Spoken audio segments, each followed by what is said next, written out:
Hey guys, welcome back to another collab video. We have a lot to talk about today, guys. I mean, the past like 48 hours, it's been crazy because we've been getting a lot of news from a lot of places, and we're just gonna dive right into it. Now, of course, I know maybe some people might be wondering if anybody watches this channel for a living. Yes, I do plan to do some reviews. It's just been hectic lately. Just been busy with a couple of things. So hopefully I'll be able to watch a movie to do a review, hopefully in the near future. My next film up hopefully will be Palmer. I've been wanting to watch Palmer for a little bit because got the Snyder cut out of the way, and now we can finally move on to some other films that I had missed. And I might catch up with Palmer being the next film. So look out for that, hopefully, maybe this weekend, if I'm not busy, but we shall see. But beyond that, though, we've got a lot of topics to get into, so we're just going to jump right in with the first topic today, which happened today, and it's pretty massive, which is that Disney has announced a huge release schedule change for a bunch of their films, and a bunch of them have been, for lack of a better word, expecting. A lot of these films I would, at least for me anyway, I've expected to move in some capacity, and for them to shift into a certain release. And we're going to just lay out all of them right here. I have the release calendar right in front of me of all the films that have shifted and where they're now falling in terms of a release. So let's just jump right in. So the first film up that was announced to have a new release date change was Cruella, Emma Stone's Cruella. It now has a May 28th release date of this year. And it has been confirmed that it will be a hybrid release. So it will be released in theaters and released on Disney Plus on the same exact day with Premiere Access. Yes, Premiere Access is still a thing. And yes, unfortunately, it is still $30. So they have yet to understand why some people do not come to Premiere Access, because some people are becoming, more awares to what Premiere Access is, and I don't think that we'll talk more about that later, but Premiere Access is still a thing, and it is still $30, and Cruella is going to have that system in place for when they release the film. So it will be released in theaters and on Disney Plus. It will be a hybrid release. So that's the first one up. Second one up is Luca, the next Pixar film that's coming out. It is scheduled to, I believe it's still scheduled to be released. I believe this release date is still the same date as it originally was, which is June 18th of this year. It is skipping theaters entirely. So they're doing what Soul did. They're skipping theaters entirely and going straight to Disney Plus for no extra cost. We'll talk a little bit about the weirdness about how Premiere Access works, but Luca is skipping theaters entirely, and they're going just directly to Disney Plus with no extra costs. It is scheduled to be released on June 18th. And of course, the one that I've personally been expecting to hear for a while, even though Marvel has denied it for a long time, they have now officially come out and said it. Black Widow will be a hybrid release. It will be released in theaters and on Disney Plus on the same exact day with Premiere Access. They have delayed the film. It will now be released on July 9th of this year, and it will be a hybrid release. Now, a lot of people have been hoping that Black Widow would be the next Tenet, as you will, to help save the movie theaters, and I have been saying for a while that I don't think that that's going to be the case for Black Widow. I think Black Widow was going to end up being a hybrid release because I think that Marvel, even they know that even though it's the worst decision to make, it is also the best decision to make. And I also said in those videos that if they are going to do Premiere Access, they should lower the price. Now we'll talk about Premiere Access later on after we get through all these films, but Nevertheless, though, Black Widow will be a hybrid release, and it is now scheduled to be out on July 9th of this year. The next film that I think this one got pushed up a bit, is Free Guy. Ryan Reynolds' I'm Not Lego Movie, but I kind of am Lego Movie with video game characters movie. Has a new release date for August 13th of this year, and it is strictly coming out in theaters, so it's not going to be coming out through streaming. And the next film up is Shang-Chi and the Legend of the Ten Rings, the next Marvel film. You would expect that they might be following, that same pattern as Black Widow is. Well, they're not. It is in theaters only, so they're only applying this to Black Widow. So Shang-Chi and the Legend of the Ten Rings comes out on September 3rd of this year, and The King's Man has been pushed all the way to December 22nd of this year, and that will be strictly in theaters only. Then we're going to spill over to 2022 with two other films. Deep Water, the Ben Affleck and Ana de Armas thriller, I think it was, coming out on January 14th of 2022 in theaters only. And Death on the Nile, yes, Kenneth Branagh's sequel to Murder on the Orient Express, is being pushed all the way to February 11th of 2022. So those are all the shifts and all the new scheduling that is being put in place by Disney for a lot of their upcoming films. Now, there's something to be said about Disney's strategy right now, which is this. They really have no idea what they're doing with Premier Access. Because how is it that Pixar gets a pass, but everything else gets a price tag? Because this is now the second time that Pixar in a row has gotten a free pass. Getting past this Premier Access stuff. Soul didn't have any Premier Access, and now Luca doesn't have any Premier Access. Yet Cruella has Premier Access, Black Widow has Premier Access, Mulan had Premier Access, Raya had Premier Access. Why is it that we are still charging your consumer, like once you put into account the subscription price and the $30 Premier Access payment? Why are we still charging consumers like $37 per content when they're beginning to become resentful to it? Like I said in my Raya video, people are becoming self-aware about this, and I don't think that it's a smart strategy. I really don't think so. And I think it's going to hurt them more than they really think. And I think that Raya, by all accounts, did not perform well. I mean, it did not. If it really did, the company would have been showing it off. They would have been saying, look how great Raya did on the streaming service, and it didn't. I think that they really, really, really want this thing to work, but I think that the way to work it is to lower the price, and I think that that's how you're going to attract more people to do Premier Access. But yeah, I think that overall, though, a lot of this stuff is expecting. Like, I expected Black Widow to become a hybrid release. I did expect Cruella to become a hybrid release as well. I mean, I remember back at the investor call meeting that I could have sworn that they said Cruella was going to be a hybrid release. So I was already kind of like in that mindset of, well, I wouldn't be surprised if Cruella ended up being a hybrid release. But I think that the thing that still shocks me is that Disney still doesn't know what to do with Premier Access and how it applies to certain films. Like, originally what Premier Access was that it was for films that were meant to be released in theaters that then got spilled over to Disney Plus that then have this Premier Access tag on. But now that's no longer the case because Luca was originally supposed to be in theaters, and then now they're skipping theaters entirely, but yet you can watch it for free. Same thing for Soul. But yet, if you watch something like a Mulan or a Raya or a Cruella or Black Widow, you have to pay $30. Like, it's kind of weird. It's kind of weird their strategy with this. Hopefully, they have like an explanation for it someday because again, just saying it out loud, it makes no sense.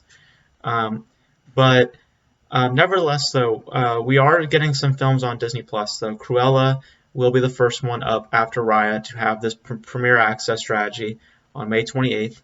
And we'll see how it does then. I don't think it's going to do well because I think people are becoming a lot more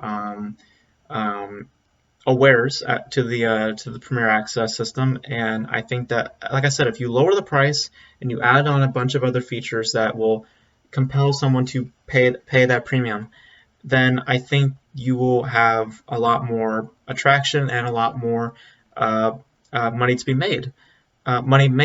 Sorry. Like I said, at best, $15. $15 for me. I think $15 would be a reasonable price.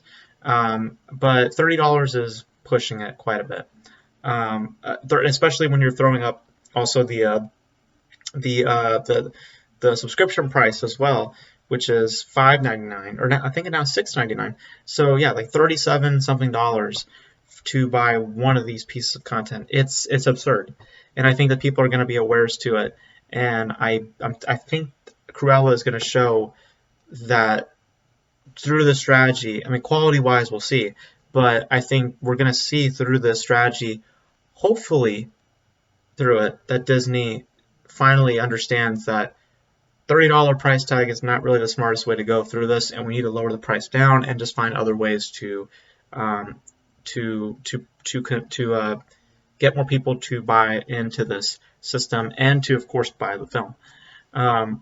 Because the only one that I see that would work is Black Widow. Like I said, I think that Black Widow has the biggest chance for this Premier Access system to really thrive.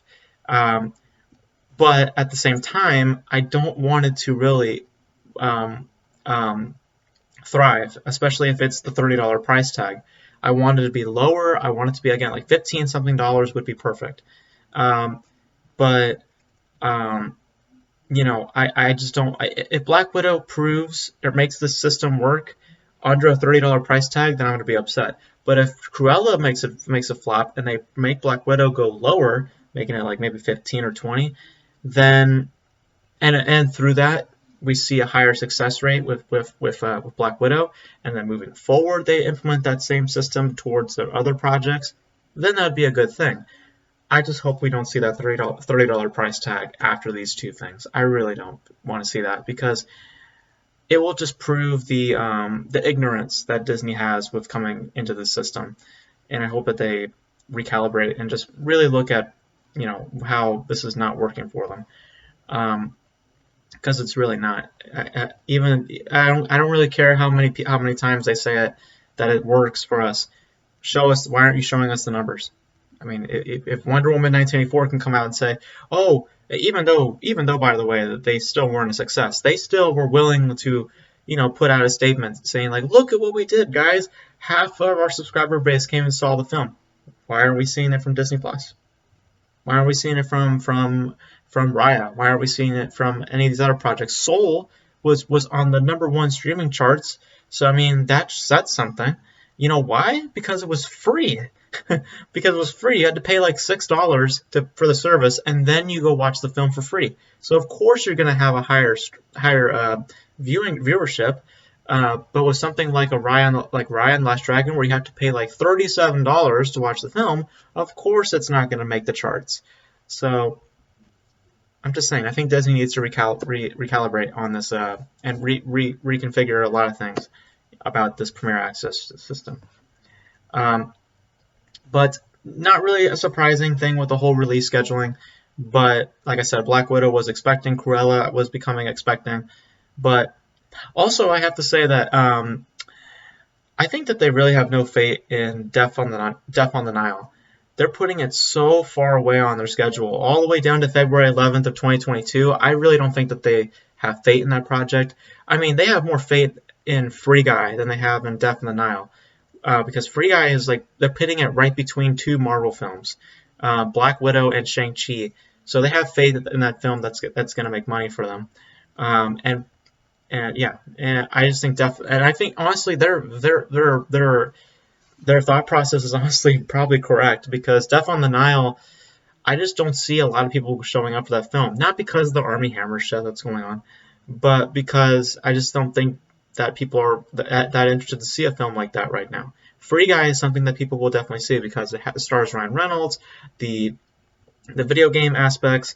It's, you know, there's a lot more value to that versus from a finance standpoint versus Death on the Nile, where it's, you might get a few butts in the seats, but you won't get as much as, say, something like possibly with Free Guy. Um, so yeah, I just don't think they have faith on Death on the Nile. I really don't think they do. That's why they're pushing it so far away. But uh, but yeah, that's pretty much the release calendar for Disney. A lot of expected things, a lot of things that I was kind of hoping would not happen through that expectation. But we'll see what happens in the future with the Premier Access system, and how they move forward after the numbers come out from Cruella. Because I don't think it's going to perform well, and hopefully they start to rethink their strategy a little bit. But moving on, let's transition into Warner Brothers, because Warner Brothers also had a big announcement today, and this is something that I'm very happy. Speaking of hybrid releases, Warner Brothers has announced today that they have come to an agreement with Regal Cinemas, which, by the way, is reopening on April 4th of this year. And Variety put out this article today, which I'm going to read to you right now, which says, quote, Cineworld has also signed a multi-year agreement under which films from Warner Brothers Pictures Groups will be exhibited in Cineworld cinemas in the U.S. as of their opening. Beginning in 2022, Warner Brothers Pictures Group theatrical releases will have a 45-day window of theatrical exclusivity with certain provisions. For the UK, Warner Brothers and Cineworld have agreed to an exclusive theatrical window of 31 days prior to PVOD, and an extended window of 45 days for films that open to an agreed-on box office threshold. So what did all that just mean? What all that means, guys, is that the HBO Max deal, the same-day premiere thing that they're initiating throughout this year, is going to be stopping in 2022. They're done with this. They're not going to be doing this in 2022. They are stopping the same-day releases in 2022. Now, what does it mean by a 45-day window? Well, for anyone who knows about the theatrical window basically has now been cut in half, because a normal theatrical window is 90 days, which is roughly like 3 months. Now, the new theatrical window is 45 days, which is roughly a month and a half. And the new deal now basically states that Warner Bros. Has to have their films come out through Regal Cinemas theaters for 45 days, and then they can release said film on HBO Max. And of course, this is the first of many deals that's going to be made by Warner Brothers with other theater chains. Like, you're going to probably hear the same thing through AMC, Alamo Drafthouse, Cinépolis. You're going to hear a lot more in the next coming days, but this is the first of it. And of course, the big headline is that that WB is now stopping the same-day releases. Now, through all this, I think we can concur this a little bit, or maybe theorize that I think, at least for me, that this proves one thing, and that is something that I've been saying for a very, very long time. This same-day release model has not been working for WB. They wouldn't make a deal like this if their model was working absolutely for them. And I think it has not been working for them, and I think that they're coming to that. They're starting to realize that now, seeing the numbers that are coming in. They're hoping that Godzilla vs. Kong is going to probably maybe switch a few things around. They're obviously not going to backtrack from this decision, but I think that their big hope was that Wonder Woman 1984 was going to be that film that was going to showcase that this strategy works. Obviously, when the numbers came out, which they haven't revealed, but when you really do your research on it, it didn't really perform that well. And I think that they have come to the conclusion now that, hey, we're going to scrub this same-day calendar shit come 2022, and we're going to start rolling out a different form of hybrid releasing, which is that we're now going to flip it. We're now going to change up a little bit. Instead of doing a same-day release schedule, a same-day release model, we're going to go back to the original model, except the original model is a little bit now. The original model is no longer a thing, because the original model would be 90 days. So now we're going to modify that model a little bit and play in the middle, which is that We're going to give our films to Regal, show them for the first 45 days, and then after that window is done, we're then going to jump and put it on our service on HBO Max. So that's the future for WB moving forward with their films in terms of both a theatrical window and for their streaming platform. And I think it's a great plan. I'm really happy that they're moving forward with this next year. Obviously, I wish that they would initiate this year, but they're obviously fully committed into doing their HBO Max same-day strategy, which they can't backtrack on, but that's what they want to do. And even though I think it's going to blow up in their face, and I think that they've kind of shown their hand by making this deal with Regal Cinemas, that they too think it's not really a great strategy anymore. But I think that it's a good step in the right direction for 2022, and I'm happy that they're now, looking to go back to a theatrical model, and you're not solely relying on the streaming platform any longer as their main source of revenue. So they're now reverting back to the old ways, which I'm always happy about. So yes, and we'll hear more about this in a few more days. Obviously, you'll hear more about AMC, Alamo Drafthouse, all those people. You'll hear about them in the near future. But moving on from the WB, well, more WB stuff actually. The big story, I would say, of the week, besides the Disney stuff that just happened today, and the WB stuff, is, of course, a lot to do with what WB executive Ann Sarnoff had to say. She conducted an interview over at Deadline, and she confirmed a couple of things, one of which we're going to talk about right now, and the other one we're going to talk about at the very end. But let's talk about the first one up front, and that is, of course, about Zack Snyder's Justice League. Now, my review is up on this channel if you guys want to see my thoughts on the film. But she has basically confirmed that there are no plans to continue Snyder's stories. So we are not going to be seeing a sequel to Zack Snyder's Justice League. It's not happening. To which I say, at least for me, duh. I think that it was pretty expecting. I think it was like the percentage of them doing a sequel to Zack Snyder's Justice League was really low. And I think anybody who thought that they were going to do a sequel was being extremely naive and extremely ignorant. Because there's like 4 main reasons why they would never move forth with Zack Snyder's Justice League, or with doing a sequel of Zack Snyder's Justice League. The first one is pretty simple. WB hated Snyder's version. People forget that. They couldn't stand his version, which now seeing most of what was probably shown to executives, most of which was because the only stuff that they didn't see was Martian Manhunter and spoilers for anybody who hasn't seen the Snyder Cut. I apologize. Spoiler warning again. Besides the Martian Manhunter stuff and the Nightmare sequence, everything else that you saw in that cut is what the executives saw. And to be frank, I can understand why they kind of didn't stand it. I mean, at least for me anyway, it's long, it's kind of emotionally distant, and it's very inconsistent.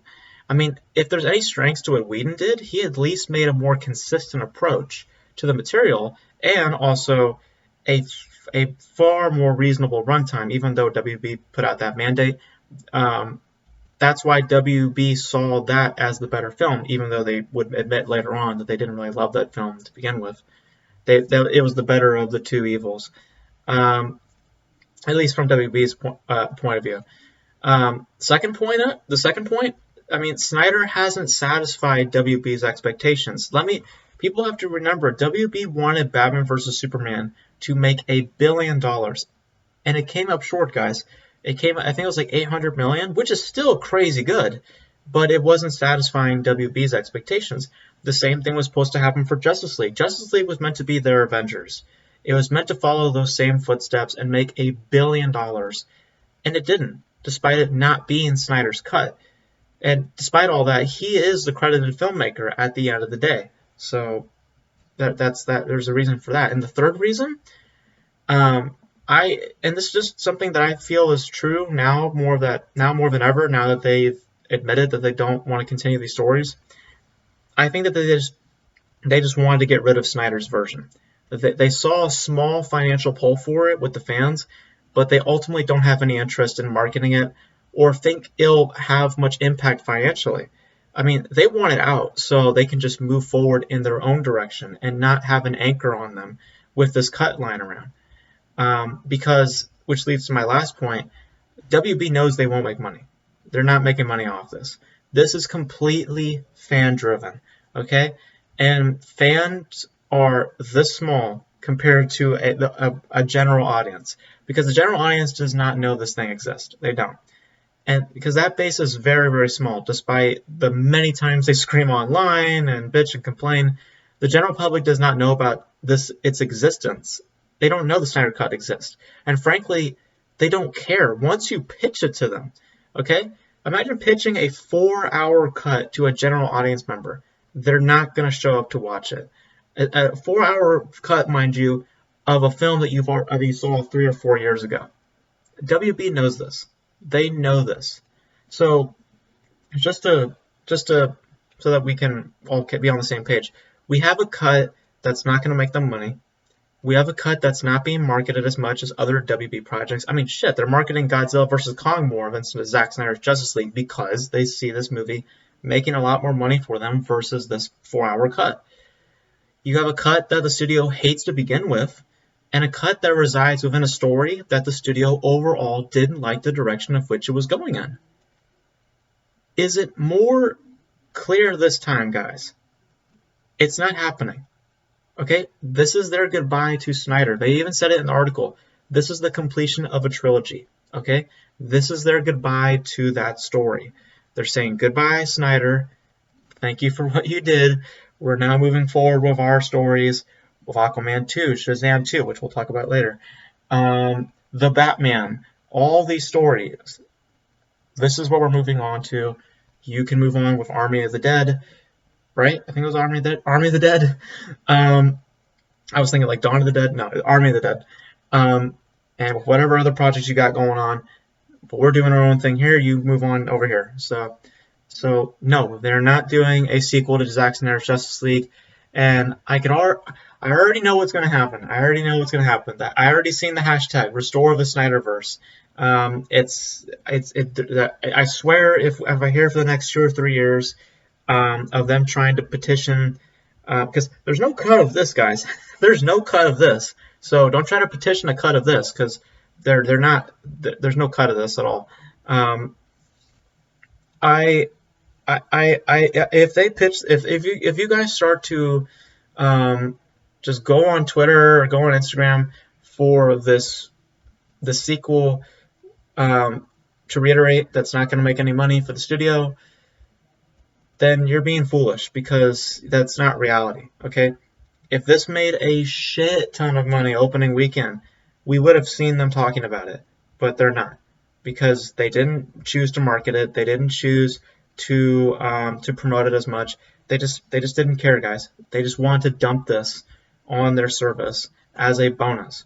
So, like Godzilla vs. Kong, Matrix 4, Space Jam 2, and we have Zack Snyder's Justice League as well. That's the mentality with this whole thing. And with that, yeah, I'm not surprised that the executives come out here and said, no, we're not moving forward with those stories. So yeah, I think that anybody who still believes that this is happening is acting extremely foolish. You're letting your fan side of you take control of you, and I'll just manipulating you into a place that is not real to begin with. So yeah, so I think as Snyder is moving on, I think the fans need to move on. You can love this cut, you can bathe in all its 4 hours and all the 4 hours it is, but that's pretty much the extent of it. So as harsh as it sounds, I mean, it's the truth. So it's time to move on, guys. It's time to move on. Restore the Snyderverse? No. More like hashtag thank you, Snyder. That's what should be trending. Say thank you to Snyder. Say thank him for this non-intentional trilogy, versus asking for something that's never going to happen. Speaking of DC films, however, within that story, not that story, but announced during that story's when that story came out, another story came out, which was that from DC, we're getting, and I've heard this for a while, we're getting a Zatanna movie. One of the Justice League Dark characters. We're getting a Zatanna movie. And we have a writer, which is Emerald Fennell. Now, if that name sounds familiar, she is now the one of the 5 filmmakers up for the Oscar this year, as she directed Promising Young Woman. She is set to write the script. As far as I know, she doesn't seem to be contracted to direct at this time, but come on. I mean, she will obviously have the opportunity to direct if she wants to. But as of right now, she is currently writing the script for Zatanna. Now, I've heard about a Zatanna film for a long time. I've heard about Zatanna for about 3 or 4 years. I've heard about Justice League Dark being a thing for a while, so I'm not sure what the status on that is. Maybe this is like their build-up to it or something. But I don't know anything about Zatanna, so I can't comment on this. All I can comment on is the talent behind it. I liked Promising Young Woman. I thought it was a good film. I didn't love it. I thought it was very much performance-driven. I thought the directing on it was good, but I wasn't really blown away by it. I thought it was a good style, and I thought that there was some fair, unique ideas at play, but I just didn't really find myself gripping with those elements as I was with Carey Mulligan. I thought Carey Mulligan was the star and the reason to watch Promising Young Woman. And I think that she probably will win the Oscar, honestly. But I'm a little surprised that with this announcement, we didn't know. Emerald is not saying that she's directing the film. I feel like she probably will. If she's writing it, I feel like it'd be kind of weird if she. I mean, at least for me anyway, it just feels weird when someone says I'm gonna write the film, but I'm not gonna direct the film. It happens all the time. But for this instance, I just think it's kind of odd that Emerald's not announcing, or at least the company is not announcing that she's also going to direct the film. So maybe we're going to hear somebody else direct the film, who knows. But as of right now, they're saying that she's not contracted to direct, but obviously she'll have the opportunity to direct if she chooses to after writing said script. But yeah, we're getting a Zatanna film. Not sure when it will happen, but it's in the works with Emerald. So. All right, last 2 topics are DC related, one of which I had mentioned a little bit earlier, which was Shazam 2. This was announced today, today being the 23rd. This is going to be uploaded on the 24th. Helen Mirren is joining Shazam 2. She's going to be playing the villain, Hespera, which is apparently a daughter of Atlas. And that's all we know. That's all we know. And she is the film is set to release on June 2nd of 2023. So that will be about, I think, a good 4 years since the original. So that's crazy. So good to hear that Helen Mirren is very talented. So I think that she's going to do a great job with this. Hopefully she'll do a great job with this. And I really liked Shazam. I was very, very happy with Shazam. I think it's one of the better DC films in recent memory. I think Wonder Woman is my favorite of the DCEU. Shazam is right there at number 2. Is full of fun. Oddly, it has nostalgic elements to it. Obviously, it is very much like big, but it finds its own beats, its own style, and I just found it to be a lot of fun. And I hope that the sequel follows suit in that adventure, residing in that energy. And David F. Sandberg is back to direct the sequel, which I'm very happy about. So yeah, I'm excited for Shazam 2. I really enjoyed the first one, so I'm very interested to see what they do with the sequel. And speaking of sequels, or should I say director's cuts, let's talk about something that I don't know why the Ann Sarnoff had to confirm. I knew this was not happening, but somehow, some way, she had to confirm this story, which was the Suicide Squad Ayer Cut that everyone was talking about online. That's not happening. Ann Sarnoff confirmed that thing is not happening at all. And to be clear, this was not happening to begin with. I don't know why this was even being a thing online. The campaign for this thing was silly. I mean, nobody wanted to see this. There's no profit to be made, especially when James Gunn's sequel is about to arrive on HBO Max come August. So once again, like the Zack Snyder thing, put your fan stuff aside. This isn't happening, okay? There really is no reason to put this cut out. So, yeah, there's no reason for this, okay? David Ayer was going on Twitter. He's like, why? Why is this not happening? And I'm like, and I get it. He's playing around with the fans. But for any fan who actually is asking why this is not happening, again, there's no profit to be made here. Same thing, same rationale. It's kind of the same rationale with Zack Snyder's Justice League, except that was kind of a different situation. The difference is that Zack Snyder's Justice League, they don't like what Snyder's doing. With the Suicide Squad, they might have liked what Ayer did, but they don't see any profit being made off that thing. And to be frank, there is no profit to be made off that thing. Nobody would go watch that cut. I'm sorry, nobody would. So the group of fans that are advocating for this cut are very, very small. Okay, and WB is not going to play to that.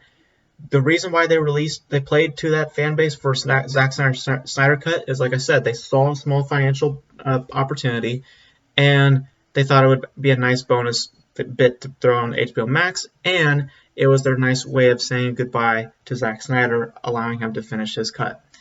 They're not doing anything with David Ayer with this. They're not going to do it because no profit to be made, and nobody is asking for it. Nobody is asking for this cut. I'm sorry, nobody is. Okay? Suicide Squad, at least for me, is the worst DCEU film. It's not a great film. I wouldn't say it's a terrible film, but out of I would say like the 10 DCEU films that we now have, it's bottom of the barrel for me.